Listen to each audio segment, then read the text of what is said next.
Welcome to Penrose Learning, where we make understanding easy. In this video, I will explain how to change your Honda Civic cabin filter. First, make sure you have the correct replacement filter for your specific model. You'll also want to gather a few basic tools, like a small flathead screwdriver or a trim removal tool, which will help you gently pry open some components.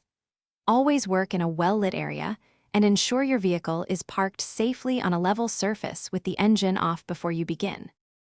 Now, let's get to the filter. Open your glove box all the way and remove any items inside. You'll notice small tabs or stops on the sides of the glove box. Gently press inward on both sides to release these stops. This allows the glove box to swing down further, revealing the cabin air filter housing behind it. Be careful not to force anything. A gentle touch is all that's needed here.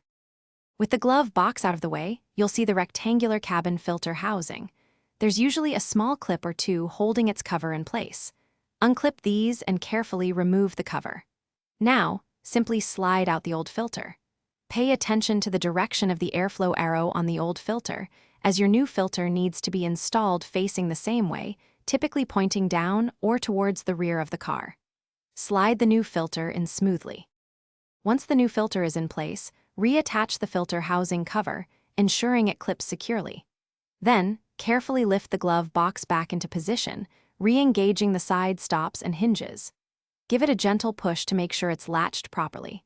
You've successfully replaced your Honda Civic's cabin air filter. For other great deals, including an amazing robot vacuum that cleans your home effortlessly, check the description below for links and more information.